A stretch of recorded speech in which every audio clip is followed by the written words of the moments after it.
hands together for Tod Kelly.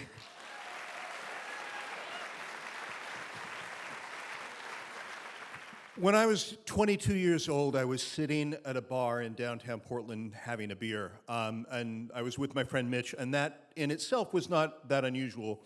I had beers with Mitch once or twice a week.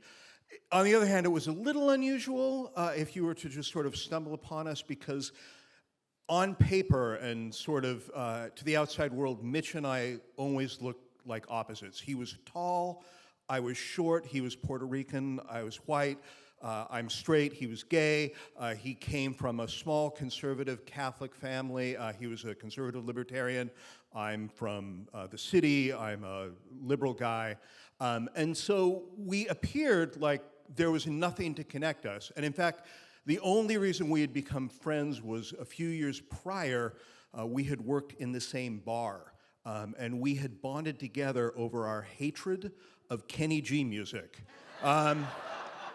The bar we worked at, they played Kenny G all the time.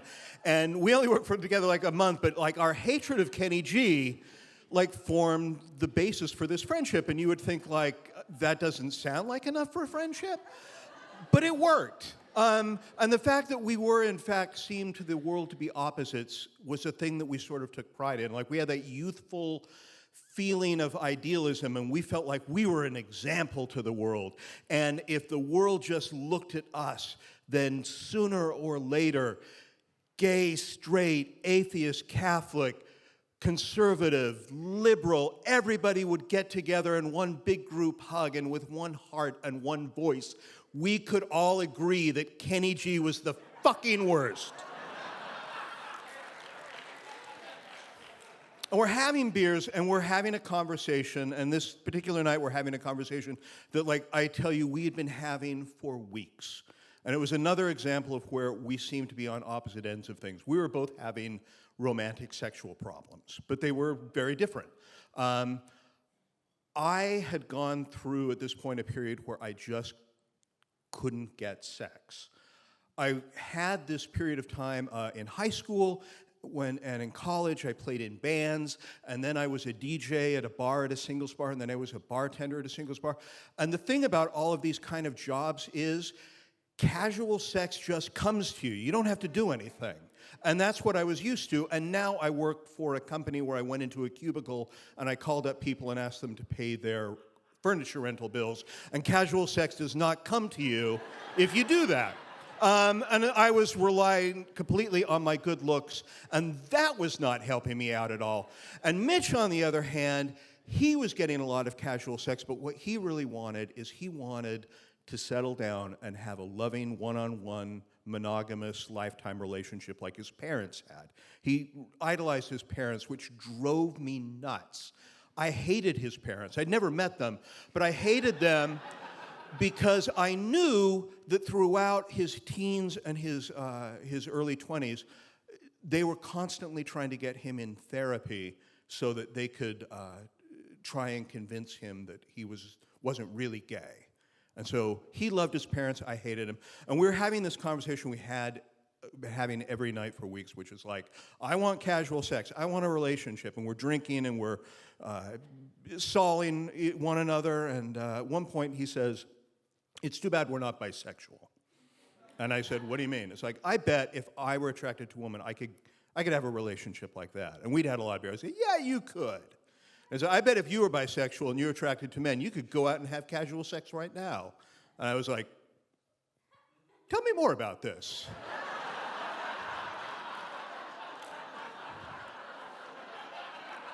And he said, you know, like, if I ever want casual sex right now, I just go to an adult bookstore and I hook up with somebody, and it's fun. It's, you know, it's not rewarding, and I'm a little tired of it, but it's something I can do. And I remember this thing that a TA had told me when I was in college. He was my biology TA, and he was bisexual. And we'd been having a drink one night, a beer in my dorm room, and he was trying to tell me that everybody was bisexual. And if you're not, think you're not, it's just that you have this wall that you need to tear down. And if you just tear down your wall, you realize you're attracted to both sexes. And I thought about this, and I brought it up to Mitch, and I said, "Do you think that's true?" And he was like, I don't know, maybe. And the more I just kept talking about it, it's like, well, I could tear down my wall. I could tear down my wall, and then I could go to adult bookstores, and I could have casual sex. And Mitch was like, it's hard for me to picture you in an adult bookstore, let alone an adult video arcade. And I was like, but I could do it. And he was like, you get that an adult video arcade isn't Pac-Man and asteroids, right? And I'm like, yes, I know that. I had no idea. I actually thought he was talking about Pac-Man and asteroids, because I'd never been in an adult bookstore. And we were talking as the evening's grinding down. It's just like, if you want to test this out, don't just go into an adult bookstore. Just meet somebody and see if you can make a connection that way, and I guarantee it'll go better for you. And I'm like, yeah. So we have a few more rounds, and I've had a lot to drink, and I head back. We're in downtown Portland. I'm living in northwest Portland, and this is in the 80s. It's before the Pearl District is the Pearl District. It's just what we called Skid Row. And there used to be on 4th and Burnside this gigantic orange adult bookstore. You might remember, I don't even know what it was called. It just had a sign that said adult bookstore. It took up a quarter of a city block. It was enormous. And I'm walking past it and I'm thinking, I know I said to Mitch I wouldn't go in an adult bookstore. But hear me out, me. What if I went in the adult bookstore? And I thought, I think that's a great idea. We should do that. And so I walk in, and immediately this place, it has, that Walgreen 2 a.m. blaring fluorescent light. You can be the most attractive person in the world and you look like a cadaver. It has that kind of lighting. And its walls are covered with adult books, actual books. They're all shrink-wrapped, and a few magazines with salacious covered, and a few toys, but mostly it's actual books. And then over to one side, there is this archway. And in the archway, there's whatever's beyond it, there's no light, so it just looks like a cave. And over it, in a neon light, it says, Adult Arcade. And I'm staring at it, because I still don't actually know what an adult arcade is. And I hear a voice off to the side saying, can I help you? And I look over, and it's the guy who works there at the register. And I'm like, no, I know what I'm doing. And he said, is this your first time in an adult bookstore? And I was like, yeah. He's like, okay, well, if you have any questions, come. I'm happy to help. And I'm like, okay. But I don't want to seem like the nerd guy in the adult bookstore, so I just decided I'm walking into the adult arcade, and I walk past the archway in this room, and it's cavernous big, and it's dark, and it takes a while for my eyes to adjust, and as they begin to adjust, I begin to see there are just rows of these plywood doors. They're booths. There are 50 of them. They all have numbers on them, and between the cracks of the doors, that light that televisions give off in the dark, those are peeking through. And then the next thing I notice is there's 15 or 20 men, and they're just kind of milling around. They're not talking to one another, they're not looking at one another, they're just kind of milling around. And I don't know what to do next. I assumed that it would be like a bar and people would be talking about adult books. And I'm trying to figure out the lay of the land, that thing where you go, you're a place you don't quite feel like you know what's going on, and I can't quite figure out what I'm supposed to do. And eventually I see this guy, and he looks like Rob Lowe, and he makes eye contact with me. And I think this is a really good sign. I am very happy about this. Rob Lowe is a very attractive man. I personally am not attracted to Rob Lowe, but I am very attracted to the idea that somebody as attractive as Rob Lowe might find me attractive. And I'm thinking to myself, I am tearing down the wall right now. I am tearing it down. But as soon as I have that thought, Rob Lowe guy kind of looks down and he scoots off in the other direction. I'm like, okay. And so I walk back to the cash register And I say, I have no idea what to do. And the guy said, it's okay, it's really simple. Go into any of those doors, it's a video booth, you put in money. If you're just looking to whack off by yourself, you can do it, just make sure that you use the paper towel and clean up your jizz. And if you're here to meet somebody, just don't lock the door and somebody will be in. And I'm like somebody will just come in, how do I know? Just trust me, I guarantee it will happen. And I'm like, okay, that's a little stranger than the night, penthouse letters, I can get into this.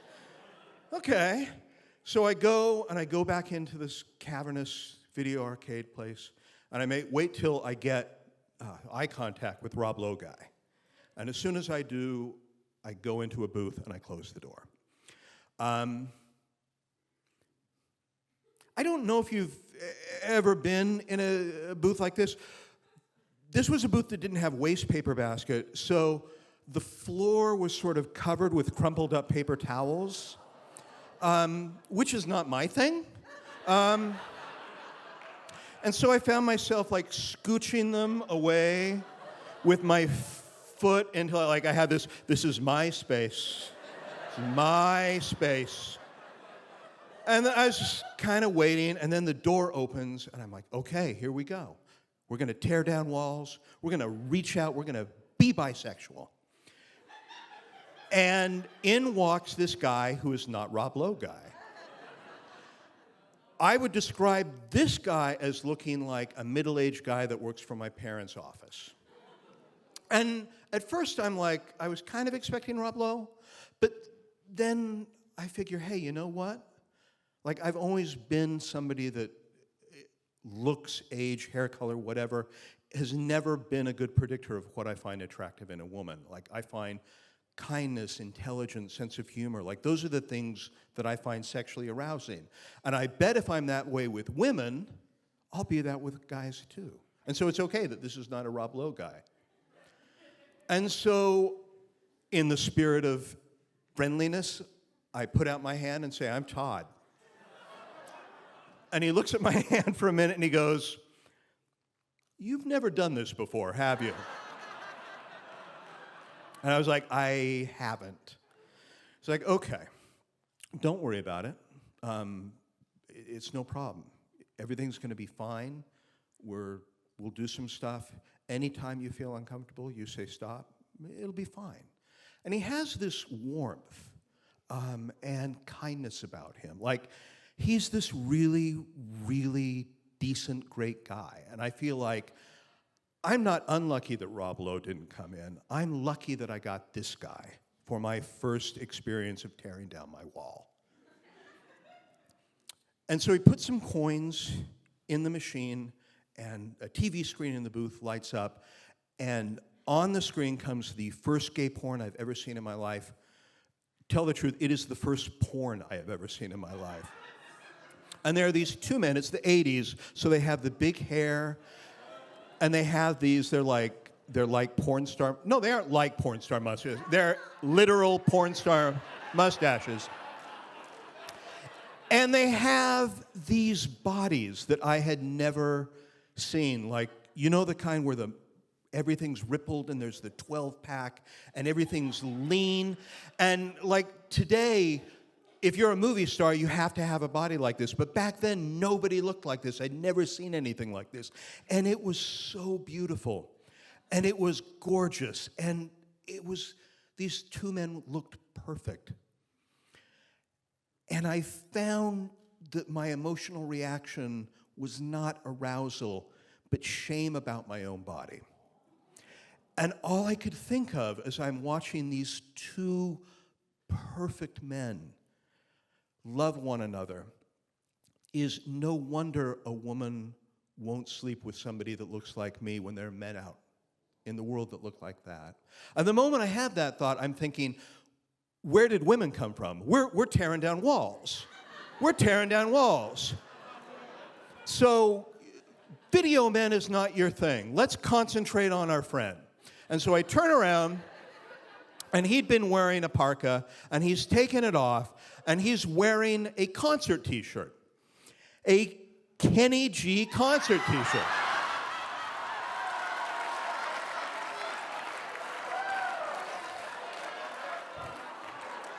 Like, it wasn't enough that he went to a Kenny G concert. At some point during that evening, he'd said to himself, I'd like people to know I was here.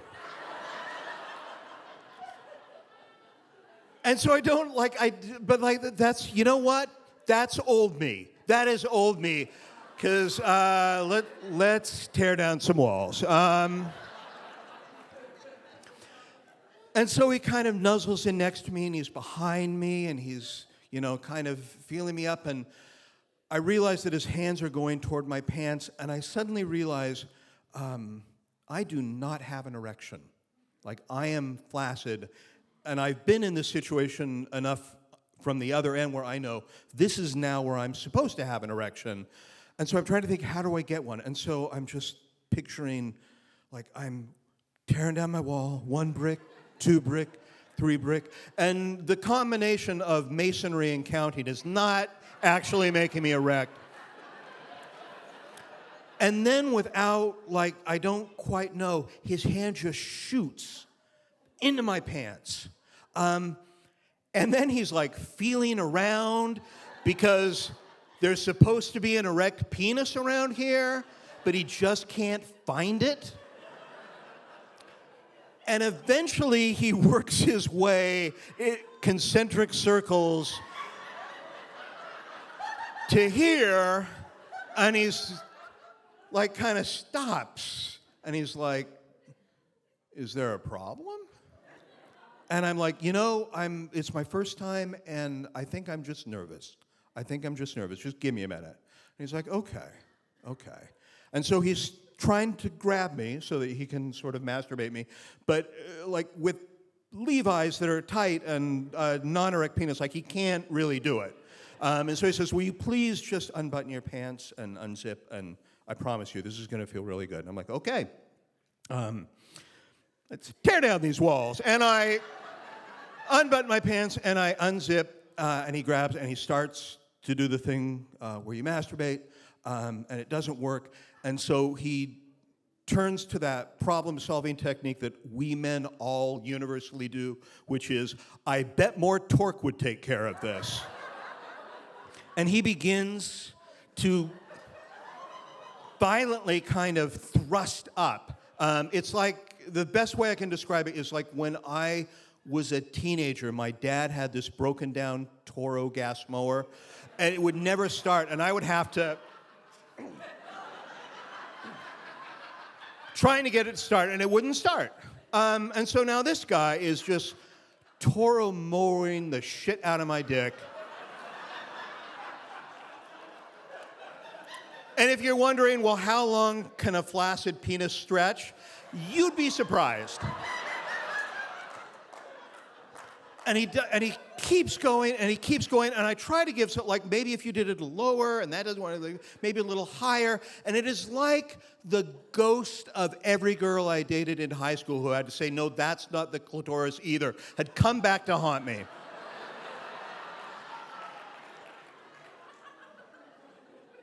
And finally, it stops being uncomfortable to being a little sore. And with each time he pulls and doesn't quite get the reaction, he pulls a little harder. And eventually it starts to become painful. And I decide I don't know if this is going to work out. And so I take his hand off. And I say, I am very sorry, but I don't think I'm going to be able to do this. And he said, well, okay, what do you want to do instead? And I'm I don't think I want to do anything right now. And he was behind me, and he sort of came around where he could look at me in the eye. I don't know what reaction I expected, but I didn't expect sort of the hurt expression on his face. And he said, you think you're better than I am, don't you? And I was mortified. he'd been so nice. I had like all of these voices in my head. Like one voice was saying, like, we can't let him, like, we should invite him out for a beer right now, and then we should just have a lifelong friendship with him so that he knows we don't think we're better than him. And there's this other voice going, dude, you're wearing a Kenny G t-shirt. I'm way better than you. And there's this other voice which is realizing that I am that person that no one ever wants to be, which is in somebody's life, I am the story that they will always tell about the worst sex they've ever had. I'm that guy. And I'm mortified. And I've got all of these conflicting voices, and I don't know what to say. And so I do something, I do like the worst thing I could do, and I don't say anything. I just stare at him, because I don't know what to say. And he puts on his parka, and he doesn't say anything, and he leaves. And I feel terrible, and I feel like I asked if I get out of this store and I just start walking home, I bet I feel better by the time I get home. I just think I need to be away from here. So I get out, and I zip my pants, I go outside, I'm walking home. And I don't feel better, I feel worse. Because as I'm walking home, I have this realization that I know everybody in this theater has had since this story began. And that is that Mitch's parents and I aren't really any different. That me saying to Mitch about his sexuality, like, oh, I could just do this thing and tear down this wall so I could have fun for a night. And his parents, you should just do this with your sexuality and be straight.